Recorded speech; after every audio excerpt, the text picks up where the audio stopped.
여러분과 함께 인사하면 좋겠습니다. 하나님을 기쁘시게 하는 한 해가 됩시다. 하나님을 기쁘시게 하는 한 해가 됩시다. 저희 교회가 이제 설립된 지 10주년 맞는 아주 이렇게 복된 특별한 또 한 해인 것 같습니다. 올 한 해 하나님이 또 주의 몸된 교회를 통하여서 또 우리 각자를 통해서 하실 또 놀라운 일들을 또 기대하고 또 바라보며 또 소망하며 또 오늘 하루를 또 시작합니다. 한국교회 트렌드 2026이라는 책에 보면 2026년에는 아마 교회가 이런 모습으로 가질 것이라는 10가지 교회의 모습이 동향이 나옵니다. 예를 들면 교회가 이제 심플한 처치로 또 단순한 처치로 바뀔 거다. 그리고 강하지만 적은 교회가 이제 많아질 거다. 그리고 이제 이두민 선교가 이제 될 거다. 지금 한국에도 지금 한 300만 가까이 되니까 이두민 선교의 삶들을 살아갈 것이다. 또 그 중에 하나가 뭐냐면 무속에 빠진 그리스도인이 늘어날 것이라는 부분이었습니다. 사실은 제가 이 중에서 제일 조금 충격받은 것들은 무속에 빠진 그리스도인이 이 10가지의 키워드 중에 들어갔다는 부분이 조금 충격적이기도 하고 의외였습니다. 지금 현재 공식적인 무속인의 수가요 80만 명 정도입니다. 근데 목회자보다 훨씬 많습니다. 그래서 기독교인을 대상으로 조사한 결과 기독교인의 한 20% 정도가 최근 3년간 무속을 이용한 적이 있다고 답했고 20대와 30대에서는 30% 넘게 이용한 적이 있다고, 크리스찬 청년들입니다. 그렇게 답을 했습니다.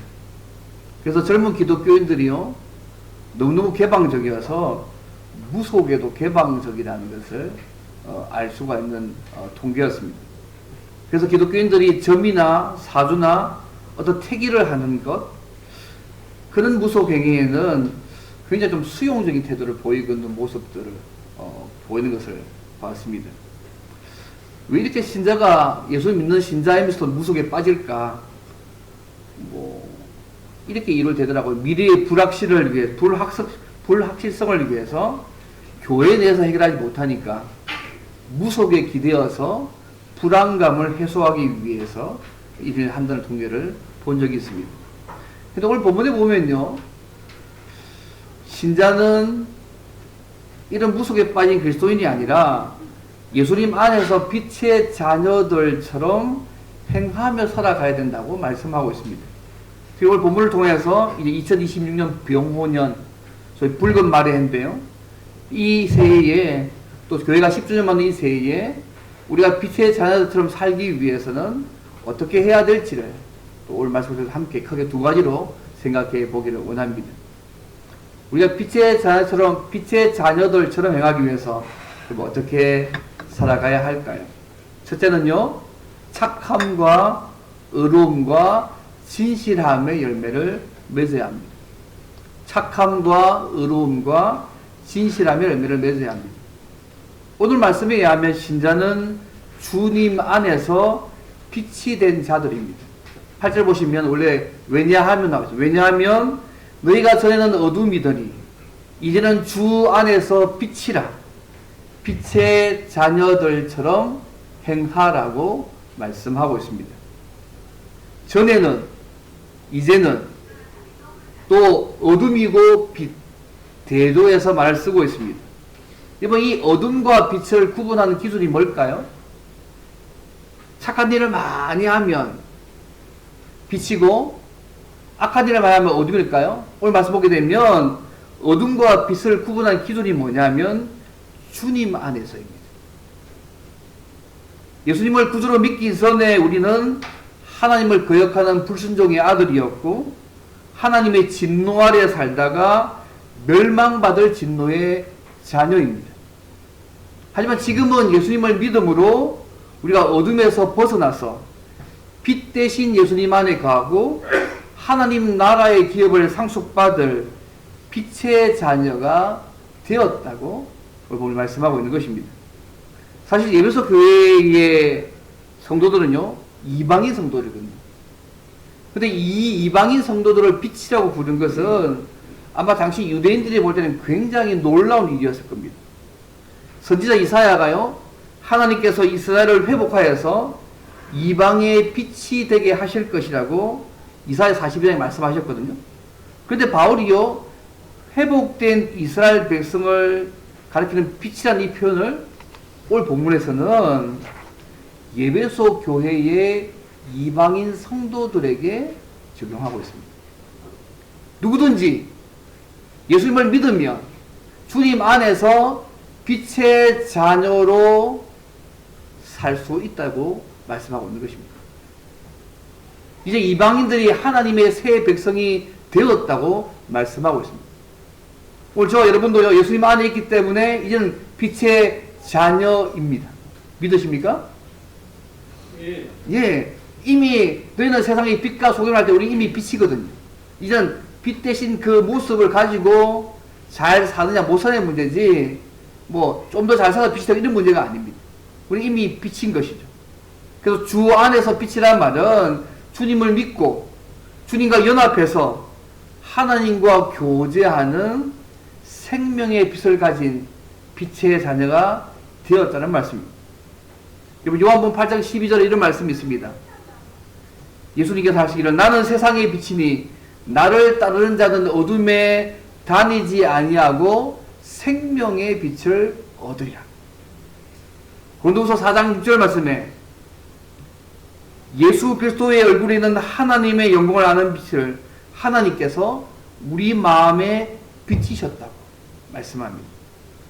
데살로니가서 5장 5절 말씀, 너희는 다 빛의 아들이라, 낮의 아들이라, 우리가 밤이나 어둠에 속하지 아니했다고 말씀합니다. 왜요? 예수님 안에 있기 때문에. 우리는 이미 빛의 자녀들인 것입니다. 믿으시죠? 그러면 우리가 왜 빛의 자녀처럼 행해야 될까? 똑같은 얘기인데요. 이제는 주님을 믿고 주님과 연합되어서 빛의 자녀가 되었기 때문에 빛의 자녀들처럼 행하며 살아가야 합니다. 그래서 우리 예수님을 믿기 전에 우리 어둠의 삶, 오늘 보면은 음행과 온갖 더러움과 탐욕을 버리고, 오늘 5절에 나오지 않습니까? 이제는 우리는 빛의 자녀들답게 행하며 살아가야 된다고 오늘 8절에서 말씀하고 있습니다. 당시요, 이 에베소 교회는 아데미 여신을 섬기는 그 지역이었습니다. 착함보다는 악함이 가득했고요, 의로움보다는 부패함이 가득했고, 진실함보다는 거짓과 속임수와 가증스러운 탐욕이 횡행한 도시가 사실 그 당시 에베소였습니다. 그 당시나 지금이나 마찬가지지만 어둠의 문화는 소위 인간의 휴머니즘을 내걸고요, 음란의 문화로, 폭력의 문화로, 허위의 문화가 대표적인 특징입니다. 그래서 요한일서 1장 7절 이렇게 말씀합니다. 그가 빛 가운데 계신 것 같이 우리도 빛 가운데 행하면 우리가 서로 뭐하기로 사귐이 있고 말씀합니다. 우리가 빛 가운데 살 때 주님과의 교제가 있고 주님과 동행하게 된다는 말씀 아니겠습니까? 이번 주님과 교제하고 주님과 동행하는 것보다 더 큰 은혜와 축복이 우리의 삶에 어디 있겠습니까? 그러면 빛의 자녀들답게 행할 때 어떤 빛된 삶의 열매가 맺어질까요? 첫째는요, 오늘 볼 세 가지 얘기합니다. 첫째는 뭐냐면 착함입니다. 로마서 15장에는요, 이건 선함이라고 표현하고요, 갈라디아서 5장 22절에는 성령의 9가지 열매 가운데 양선으로 표현합니다. 데살로니가후서 1장 11절에 이것을 선이라고 얘기합니다. 쉽게 말씀드리면 다른 사람들을 향한 어질고 관대한 모든 행실이 착함입니다. 악함의 반대말입니다. 그러면 보통 확 들으실 겁니다. 우리 주님께서 선함이 무엇인지를 정확히 보시는데요, 요한복음 10장 11절에 이렇게 말씀합니다. 나는 선한 목자라. 선한 목자는 양들을 위해 목숨을 버린다. 선함의 끝이 뭔지, 끝판이 뭔지 주님이 보이시죠? 나는 선한 목자인데 선한 목자는 양들을 위해서 목숨을 버린다. 예수님은 자신을 십자가에 매단 자들을 그 십자가 상에서 사해달라고, 저들이 몰라서 그러니까 사해달라고, 저들의 죄를 사해달라고 선을 베푸신 분이십니다. 예. 그게 오늘 본문의 착함입니다. 남에게 유익을 끼치는 것이죠. 저는 우리 교회 성도를 보니까요, 참 착하신 분들이 많으신 것 같습니다. 좀 착하다는 얘기를 좀 많이 들으시죠? 예. 누가 많이 하셨습니까? 역시, 예, 최동희 집사님이신 것 같습니다. 그죠? 예.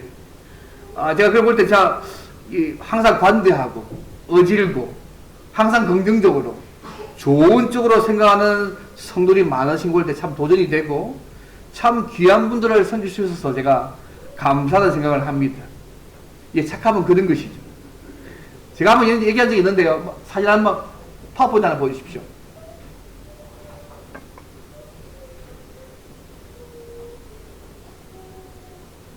제가 한번 보여드리면 누군지 혹시 아시겠습니까?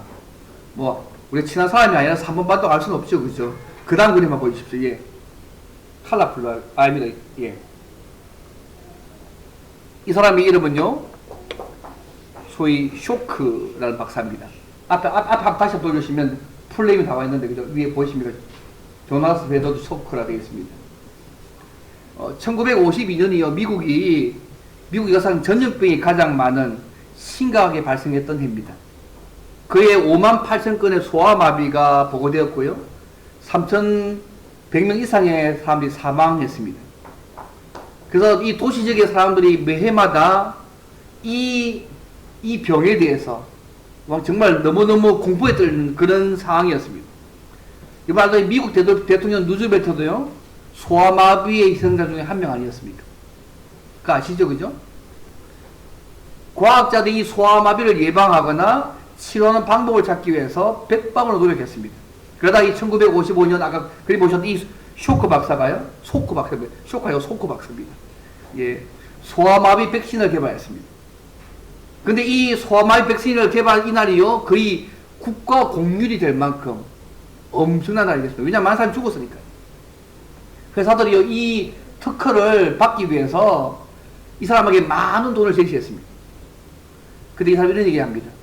하나님이 나의 연구를 인도하셨습니다. 저의 재능은 공익을 위해서 쓰여진다고 생각합니다. 이 백신은 특허가 없습니다. 심지어 TV 인터뷰에 나가가지고 누가 이 백신의 특허를 가졌냐 물었을 때 이렇게 대답합니다. 특허는 전혀 없습니다. 태양에도 특허를 낼 것인가요? 이렇게 말하면서요, 이 백신의 주인을 모든 사람에게 돌렸다고 합니다.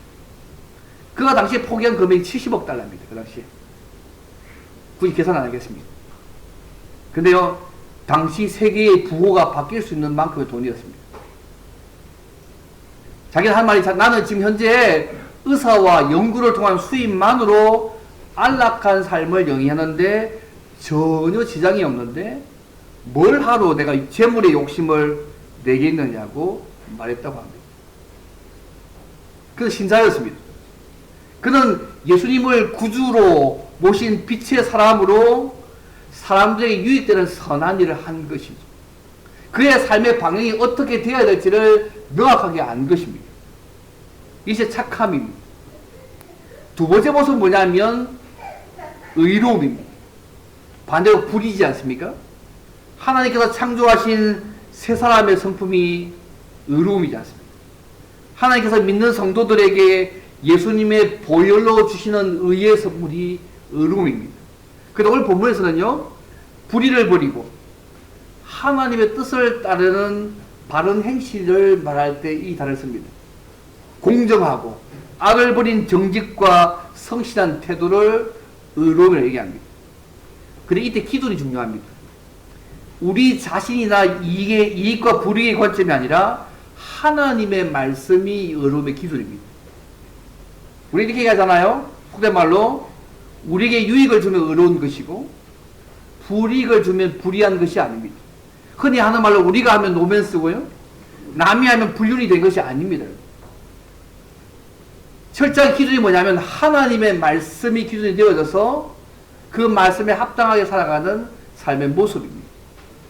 앞에 착함을 보완해주는 모습이죠. 단순히 사람이 착하기만 한 것이 아니라 바른 모습을 가진 것을 이야기합니다. 부정적 의미로는요, 불의와 악을 행하지 않는 것이지만 긍정적으로는 하나님의 말씀의 법과 원리에 따라서 살아가는 그 삶이 의로움입니다. 근데요, 빛의 자녀에게는 이런 두 번째 의로움의 삶의 모습이 얼마나 드러나야 되는가 말씀합니다. 여기 계신 분 다 그런 모습을 가지고 계시겠죠, 그죠? 부정적으로는 불의와 악을 행하지 않고, 긍정적으로 말씀에 따라서 살려고 예를 쓰는 그 의로움의 삶의 모습이 많으시다고 믿습니다. 그래서 올 한 해에 특히 이 의로움의 열매들이 많아지시면 좋겠습니다. 마지막 세 번째는 진실함입니다. 이 진실함은 거짓이 없는 정직하고 진실한 행동을 말합니다. 말과 행위에 있어서 소위 허위와 외식이 없는 정직함입니다. 누가 있든 없든지, 누가 보든 보지 않든지 상관없이 진실하고 정직하게 하나님 앞에 살아가야 하는 것입니다. 여러분, 마귀가요, 거짓의 압인 거 아시지 않습니까? 우리가 살고 있는 이 시대가요, 거짓말이 많은 시대에 살고 있습니다. 여러분, 그렇게 생각하십니까? 여러분, 세상이 너무 진실되지 않습니까? 좀 거짓된 것 같습니까? 진실된 것 같습니까? 예, 여러분, 거짓다 생각하면 세상은요, 거짓말이 많은 시대에 우리가 살고 있습니다. 허풍이나 거짓말이요, 일종의 속임수잖아요. 그래서 바울이 말세 사람들의 특징을 얘기할 때에 디모데 3장 이렇게 말씀합니다. 악한 사람들과 속이는 자들은 더욱 악하여져서 속이기도 하고 속기도 한다고. 악한 사람과 속이는 사람들이 막 속이는데 지들도 속임을 당하는 거예요. 그런 시대가 말세의 특징이라는 것입니다. 오늘 우리 사회를 돌아보시면 알겠지만요, 이상하게 서로 중상하고 모함하는 것이 성공의 비결처럼 간주되는 시대입니다. 여러분, 사람의 혀가요, 많은 선을 말하는 도구가 될 수도 있지만 반대로 무수한 악을 행하는 도구도 될 수 있다는 것이 성경의 가르침입니다. 성경은요, 분명히 우리에게 이렇게 말씀합니다. 구원받은 하나님의 백성으로서 가져야 될 모습 중에 하나가 뭐냐면 진실한 말을 해야 한다고 말씀합니다. 서가서서 8장 9절에 이렇게 나옵니다. 너희는 각기 이웃으로 더불어 진실을 말하라. 신자의 가장 특징적인 덕목 가운데 하나가 정직입니다. 정직은 하나님의 본성일 뿐만 아니라 동시에 하나님과 교제하는 당신의 백성들의 인격적인 모습입니다. 사람들이 왜 거짓말을 할까요? 어떤 면에서 하나님을 믿지 못하기 때문에 그렇습니다. 우리 힘으로 나에게 주어진 상황들을 해결해 보려고 하기 때문에 정직과 거짓말을 선택할 때가 많습니다. 이번 2025년 한국 기독교 사회 문제 연구원에서요, 한국 교회에 대한 신뢰도를 나왔는데요, 14.3%입니다. 작년의 통계입니다. 국민 7명 중 6명이 한국 교회를 신뢰하지 않겠다는 것입니다. 안 된다는 것입니다. 아마 여기 계신 분들은 다 신뢰받는 분들이시지 않습니까? 저희 교회 사람들은 다 신뢰받는 분들인데 왜 이런 통계 나왔는지 잘 모르겠습니다. 저희 교회만 하면 아마 적어도 꽤 많이 나올 건데, 근데 전체적으로 볼 때는 이렇게 나옵니다. 7명 중 6명이 한국 교회는 지혜를 신뢰하지 않는다는 것입니다. 다른 말 말씀드리면 오늘 말씀드린 거죠. 진실함이 없다고 평가하는 거 아니겠습니까? 더 중요한 것은 뭐냐면 이것 때문에요, 우리가 전하는 복음도 신뢰할 수 없는 것으로 그들이 생각한다는 것이 더 무서운 것입니다. 한국 교회와 신자들을 신뢰하지 않으니까 우리가 전하는 복음도 예수님도 믿을 수 없는 분으로 확대해서 하니까 그것이 더 문제가 된 것입니다. 사실 구원받은 성도는요, 주님 안에서 선하고 의로우고 진실한 존재들입니다. 예수님의 이름과 하나님의 성령 안에서 씻음과 거룩함과 의롭다 하심을 받은 존재입니다. 고린도서 6장 11절 말씀이죠. 참된 의와 거룩함으로 창조된 새 사람을 입은 사람들이 우리 신자입니다. 그래서 우리 성도는 우리의 삶 속에서 실제로 선하고 의롭고 진실한 사람들로 나타날 필요가 있습니다. 여러분 다 그렇게 평가받으시죠? 굳이 제가 설교할 필요가 없는 말씀 아니겠습니까? 성령의 능력을 힘입어서 선하고 의로우며 진실한 모습을 가져야 합니다. 우리가 구원받은 이 성도들이 삶 속에서 모든 선함과 의로움과 진실함의 열매를 맺을 때에 불순종의 아들들 가운데서 빛의 자녀들로 그에게 나타나게 될 것입니다. 여러분, 요한복음 15장 8절에 이런 말씀이 있습니다. 너희가 열매를 많이 맺으면, 그 다음에 중요합니다. 내 아버지께서 영광을 받으실 것이요 너희는 내 제자가 되리라. 우리만의 문제가 아니고 하나님께 영광이 되어지고 또한 불신자에게 우리가 주님의 제자임을, 주님을 드러내는 통로가 될 것임을 본문이 말씀하고 있습니다. 사랑하는 성도 여러분, 우리는 사단의 권세에서 빛의 세계로 들어온 자들입니다. 주님 안에서 빛이라는 사실을 여러분 잊지 않으시면 좋겠습니다. 그분의 은혜로 예수 믿게 하셔서 우리를 빛된 자녀로 만들어 놓으셨습니다. 이것은 우리의 노력과 거룩한 행동으로 주어진 것이 결코 아닙니다. 전적인 하나님의 은혜의 선물입니다. 그래서 음행과 부정과 탐욕이 지배하는 이 세상에서 빛의 자들답게 살면서 모든 선함과 의로움과 진실함의 열매를 맺어야 합니다. 우리가 빛 가운데 살아갈 때에 우리 자신도 모르는 사이에 착함과 의로움과 진실함 같은 그런 많은 열매들이 우리의 삶 가운데 맺어지게 될 것입니다. 우리는 빛에 거할 뿐만 아니라 세상의 빛으로서 어둠을 밝게 비추어야 할 책임이 우리 모두에게 있습니다. 날마다 성령 하나님의 도우심으로 빛의 열매를, 이런 빛의 열매를 맺음으로 하나님께 영광 돌리고 세상 사람들로 하여금 예수님을 믿고 하나님께로 돌아오게 만드는 통로 역할을 잘 감당하는 저 여러분 되시기를 주님을 바랍니다. 첫 번째. 그럼 두 번째로 우리의 삶에서 이런 빛의 열매를 또 어떻게 해야 될까? 한 가지만 생각합니다. 주님을 기쁘시게 해드릴 것이 무엇인지 생각하며 살아야 합니다. 주님을 기쁘시게 해드릴 것이 무엇인지 생각하며 살아야 한다는 것입니다. 여러분 10절 말씀 보시면요, 주를 기쁘시게 할 것이 무엇인가 시험하여 보라고 말씀합니다. 무슨 일을 하든지 신자의 가장 중요한 기준은 뭐냐면 주님의 영광이고 주님의 기쁨입니다. 사람들이 보기에 아무리 좋아도 주님을 기쁘게 해드릴 수 없는 것이라면 하지 말아야 합니다. 오늘 본문에 시험해보다는 말은요, 시험하다, 분별하다, 알다는 뜻입니다. 주님께서 기뻐하시는 것이 무엇인지를 잘 분별하고 잘 알아야 한다는 말씀입니다.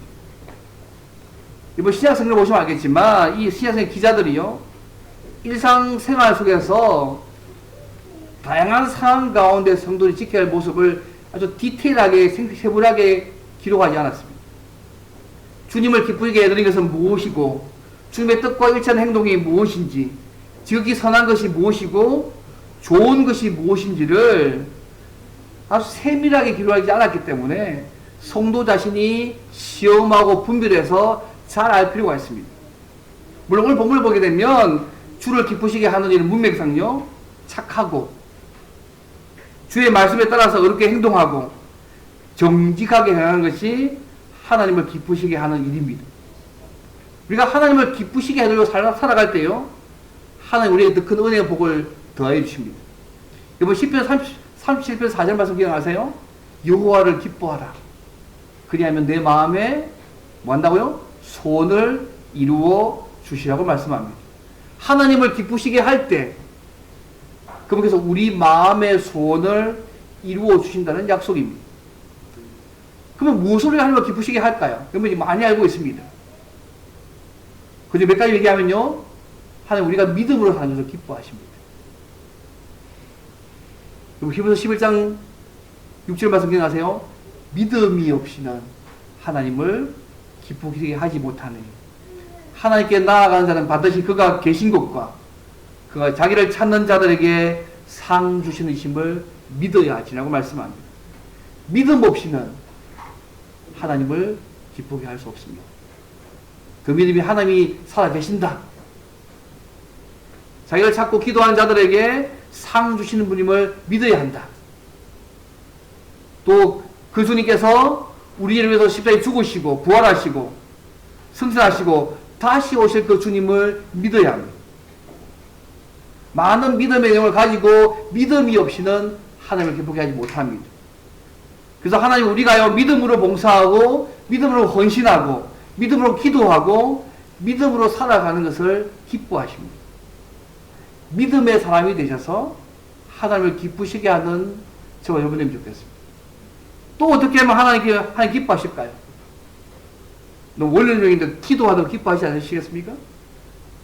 이번 시편 145편 18절의 말씀이 있습니다. 여호와께서는 자기에게 간구하는 모든 자, 곧 진실하게 간구하는 모든 자에게 가까이 하신다. 하나님이 누구에게 가까이 하신다고요? 기도하는 자, 간구하는 자, 간절히 하나님을 찾으며 구하는 자에게 하나님이 가까이 하신다고 말씀하십니다. 우리가 이 땅을 살고 있지만 우리가 사람이기 때문에요. 사람에 의존하고 환경에 매달리고 의존하고 그게 쉽지 않습니까? 그런데 오늘 말씀은 뭐냐면 사람이나 환경에 매달려 의지하지 말고 하나님을 간절히 찾으라고 말씀합니다. 하나님께 간구하면 하나님이 가까이 하시고 기뻐하십니다. 믿으신가요? 예. 간구하는 자의 기도를 들으시고 기뻐하십니다. 또 뭘 기뻐하실까요? 하나님 찾는 곳에 예배하는 자 기뻐하지 않습니까? 여러분 요한복음 4장을 기억하세요? 하나님께 참되게 예배하는 자들은 영과 진리로 예배할 때가 오나니 곧 이때라 아버지께서는 자기에게 이렇게 예배하는 자들을 찾으시느니라고 말씀합니다. 예, 하나님이 찾으신 자는 영과 진리로 하나님께 예배하는 자를 찾으십니다. 우리가 예배 드릴 때 이 공식 예배와 삶 예배를 할 때 하나님이 임재하십니다. 예배를 통해서 하나님의 임재와 은혜를 경험하게 됩니다. 신앙의 생활의 모든 거 다 잘해도 예배에 실패하면 어쩌면 신앙이 실패 아니겠습니까? 자, 원래부터 제가요 가능한 11시에 예배 드리려고 합니다. 사람도 10시 50분에 하려고 예를 쓰고 있고 모든 것 세팅바해서 하나님 앞에 최고의 모습을 드리려고 예를 쓰고 있습니다. 광고는 그렇게 드렸습니다. 그래서 올 한 해 동안 우리가 예배의 하나님 앞에 최고의 모습으로 드려가는 올 한 해 예배가 되면 좋겠습니다. 예배의 실패는 신앙의 실패예요. 예배에 성공한 자 신앙의 성공자입니다. 누구 말처럼요? 나만 하나님 앞에 성공적인 예배, 우리의 영과 진리로 하나님께 드리는 하나님이 찾으시는 예배자의 모습으로 주님 앞에 서면 좋겠습니다. 또 하나님 뭘 기뻐하실까요? 복음 전하는 거 기뻐하시지 않습니까?